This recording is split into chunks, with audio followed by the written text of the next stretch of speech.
I'm going to do a wee bit now. A man that's home from America for a long time, and he's going to tell us a wee bit about his life and times and how he got on since he came home from America. So here he is now. For a little bit of a chat. Everyone knows Desmond now. He's home from America for quite a while now. And Desmond, you're very welcome to the radio. Thank you, Bart. Good to be here. You're looking forward to having a little chat with me now and tell us about your life and times and what? Well, I'll tell you something nobody would believe. When we had the bridge bar, Mommy came in to me in the kitchen one day and she says to me, Desmond, there's 2 men to see you in the bar, in the shop. And I went in there and there was 2 men dressed in black and white. And they says, I understand you wanted to be a priest. Well, if you want to be a priest, you'll have to study, study, study. And that wee door didn't open quick enough, but out it went like a flash, and they never saw me again. I thought all you had to do was say Mass in Latin, and the basket goes round. So there was more to it than that? Well, that's it. I thought all there was to it. They had me working in some bar in Drumshanbo, County Leitrim, and I want to go back there. I remember the place, I don't know the name of it. Yeah. And I worked on the back road I worked in Big Joe's factory on the knitting machine. And then I worked in Mackenzie's on the back road, and then down behind Margaret Larry's with Marianne and Theresa for McDevitt's and Glenty's. Yeah. I don't know which one was for McDevitt's. I don't know what that Big Joe's or Mackenzie's. Probably Mick was for himself. McDevitt's, probably Bernard McDevitt, probably. But I remember going there. I remember Kitty McDyer there when she was a young lady bringing her stuff to Glenty's. Yeah. And then they sent me. I went a short time to school in Killybegs. O'Rourke's school. Yeah. I never liked school. But anyway. And then they sent me up to the original Rosapenna Hotel, way up there at Carrygarden, Downings. And I remember there walking in the dining room. It was plush carpet. It must have been 10 feet deep. It's like walking in snowbanks. Yeah. But I remember the day we were bringing food from the kitchen into the dining room. There was a bus tour out and due to come in, and somebody reported fire. There was a fire way down the hallway, and the fire brigade was called from Derry and Letterkenny. Yeah. And in the meantime, we had carrying buckets of water from the kitchen down the hallway, but nobody could reach it. It was a high wooden ceiling. Nobody could reach it. I don't know where the water was going. So when the fire brigades came, and afterwards I went out through the ruins, and I grabbed my camera and I took a couple of pictures, and I still have them. And I got a little Demitasse cup and saucer. It's at the Rosapenna Hotel, and one of those little Demitasse, and I took it with me. Different jobs. I had it in America all my life. And when I came back here in 2017, I asked 2 fellas that ran a gym in Donegal town. When I got there that day, I was met by Frank Casey. I was the owner of the hotel that time. He's the owner of the hotel now. Yeah. Frank said to me, he took me into a room, and he says, where were you the day of the fire? Yeah. I said, I was we were in the kitchen getting ready for lunch there, but the busload coming in. He said, well, I was training you to be a waiter. He was. Yeah. Now he's the owner of the hotel. But he was very glad to get that thing. I says, do you have a case with all memorable stuff from? But they didn't have much, but he says, this is going to give me a good start in it. Yeah. He says, well, I says, what's the reward for bringing it to you? He says, come down any time. I says, I want a room with a beach view, but I haven't gone back to get it. Yeah. No, I've had it for over 60 years. That was, no. But they were delighted to see you. Yes. So then, once that hotel burned down, every hotel in Ireland wanted the staff because they were good. Yeah. If you worked in Rosapenna, you could get a job anywhere. Yeah. So I was sent to the Great Northern in Bundoran. It was the Great Southern then, 1962 and 63. In February 64, I was on a plane to Chicago where I was a job at the Hilton Hotel in Chicago. Nice. Uncle Francis, Mommy's brother, lived in Chicago, and he knew a woman from Carrick, Teelan. Yeah. Una McNeilis. Una, her husband owned a few places. Can't remember her surname right now. She got me a job at the Palmer House. Yeah. And when I got there with a letter saying they accepted me as a job, they told me they only hire black waiters. Oh. And I didn't meet that. I didn't meet the criteria. So they made me an elevator operator. And I said, the town I come from, they don't even have an elevator. They have a lift. It's only in the hotel, but I enjoyed it. And then they had me on 11 at night to 7 in the morning. I says, who the hell wants that time of night? Yeah. But it was wonderful, absolutely wonderful. In the powerhouse lobby was the Empire Room. Ben Arden and his orchestra, this and when the nightlife started up. Oh, all right, but it was wonderful. Then the Palmer House, it's still there, hotel, 17 East Monroe Street. And then my brother Francis came over, and Francis worked there. He worked on the reception, where you check people in and out. Yeah. And then that whole hotel got $1 million renovation. So they told elevator operators, well, you'll have to find a job somewhere else. So a hotel was a grade B building. I only got $1.65 an hour in 1964, 65. $1.65 an hour. So we found a job opening at the First National Bank of Chicago, 1 block away from the hotel. And that was a grade A building. You got $2.76 an hour. Yeah. And there was 18-story building. The hotel was 25.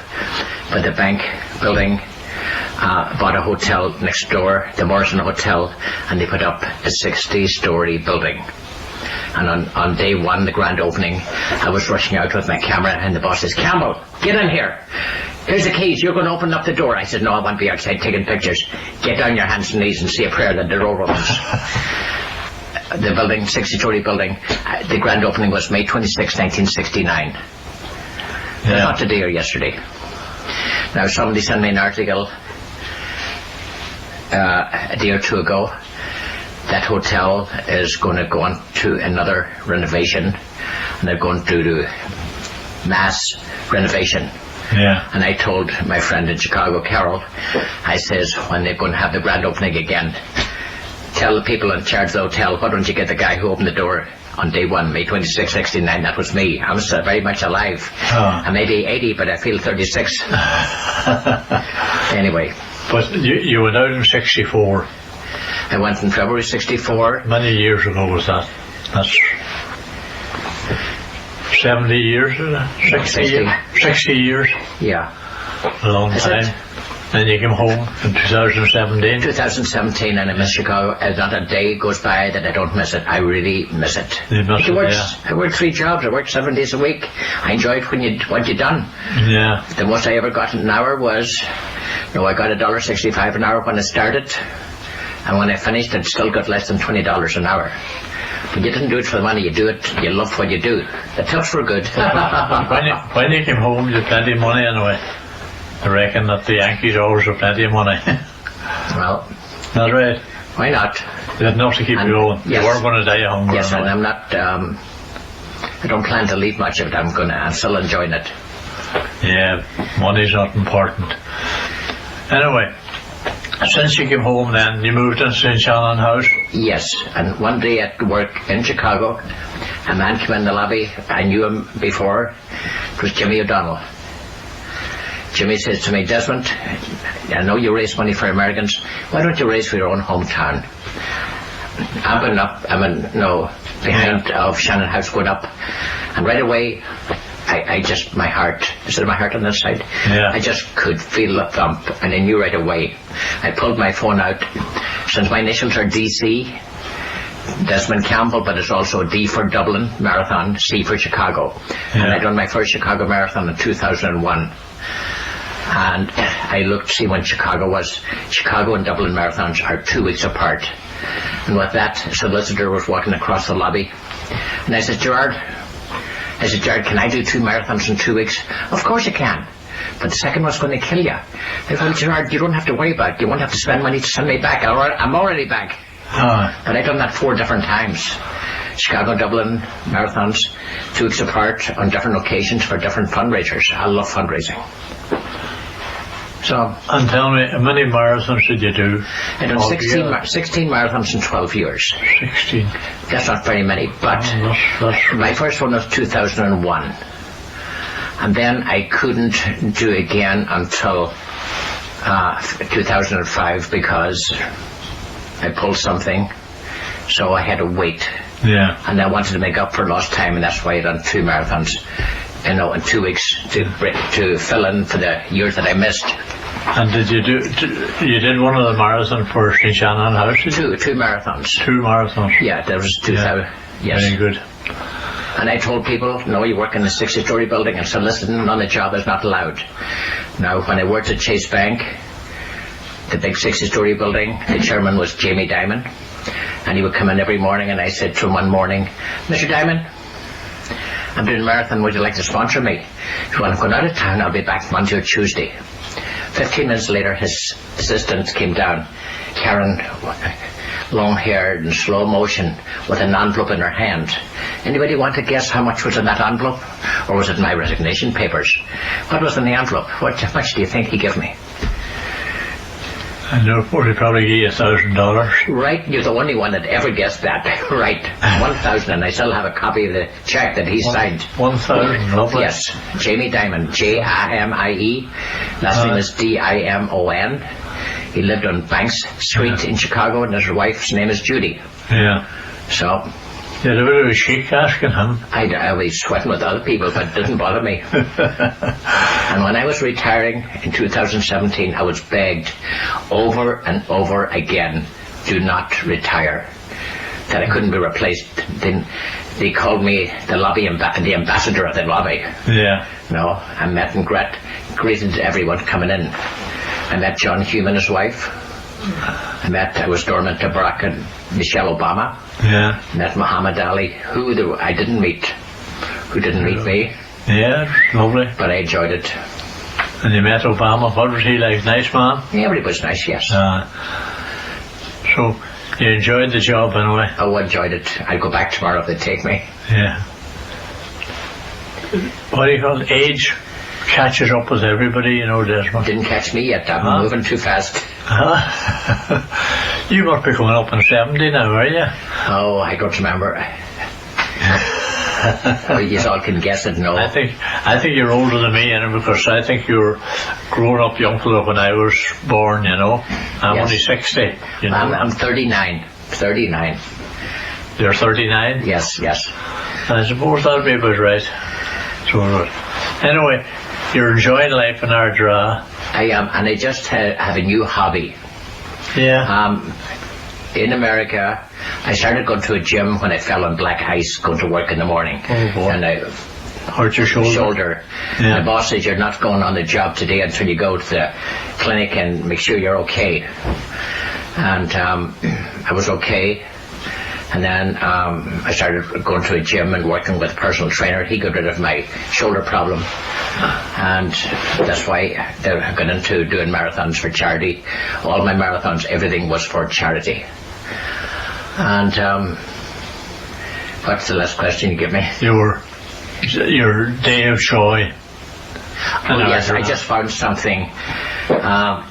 I just joined the Ardra GAA gym down in the football field. Oh, lovely.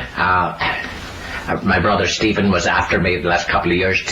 He's home now, and he says to me, did you join yet? I said, well, how do I know it's open or not? Yeah.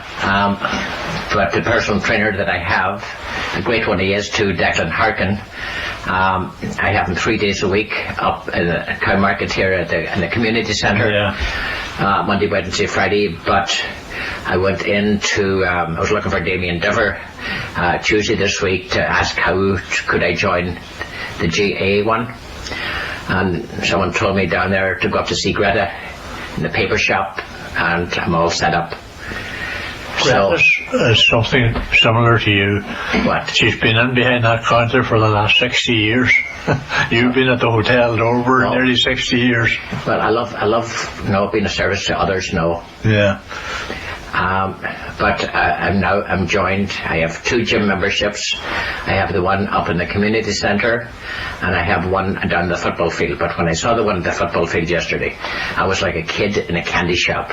Where I told people it's like a kid that goes to Arena 7 in Letterkenny. I've never been in it, but they go down there to have fun. Well, I got my first workout Wednesday morning at the new one, and I didn't want to leave it. I just loved it. And then You're happy at that. Have you any other kind of pastimes? That takes up most of your time, of course. Yes, but the other thing is taking pictures. But I need somebody I need a fundraiser to do. I'm eager to start fundraising again. I could do with a couple of bulbs, you know. Yeah, well, you see, I have a wife and 9 of a family, and I'm finding in this town they're going tough. Well, anyway, but there hasn't been any around there. Yeah, well, people will hear you now on the radio, and I'm sure there'll be some of them on to you now, but to do a fundraiser for them, because you are good at the fundraising. Oh, yes, I even went to Lafferty. But if you ever hear of a fundraiser, I love a charity one. We'll have to talk again, Desmond. Yeah, we need a fundraiser coming up. And when after you do your fundraiser, before your fundraiser, I'll have you on the radio. Anyway, Desmond, thank you very much. All right. And I'll talk. That was Desmond Campbell there, talking, and boy can he talk. You can't get a word in edgeways with him, but thank you very much, Desmond. And here's a wee song for you now, for yourself and all the family, and